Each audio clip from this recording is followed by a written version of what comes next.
It's an agency of the federal government that makes a profit for taxpayers, as well as many small business exporters.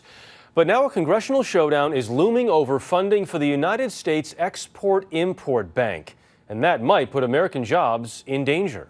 Wyatt Andrews takes a look.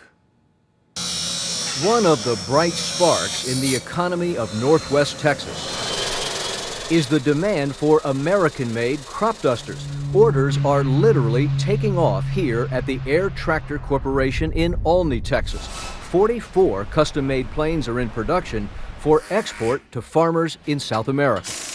We export airplanes all over the world, and those exports create jobs in Olney, Texas. But despite the jobs and the rush of orders, Air Tractor officials are worried about Washington.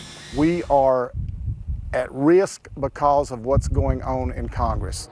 At risk because of a quiet debate in Congress over this, the refunding of the United States Export-Import Bank.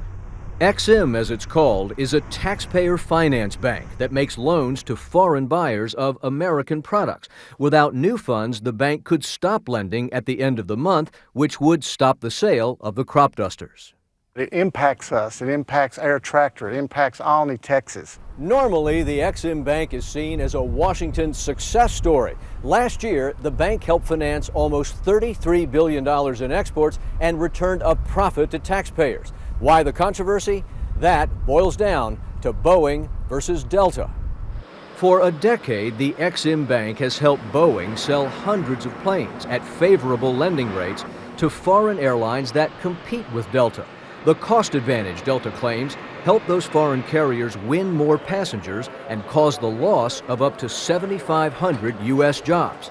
6 Republican senators, including Tom Coburn of Oklahoma, say the EXIM Bank is bound by law to study the harm it does to other U.S. employers. This bill isn't going to move till we have some teeth that requires Export-Import Bank to do what the law says. And they have flouted it, ignored us, and don't care. EXIM officials deny any harm to Delta. They point out if foreign airlines didn't buy from Boeing, they would have bought planes in Europe. If a customer decides to buy Airbus instead of Boeing, they may go that way for the next 10 years. That's a real risk. Caught in the middle are not just the 44 crop dusters in Texas. Across the country, hundreds of export businesses fear the loss of millions in sales and thousands of jobs. Wyatt Andrews, CBS News, Washington.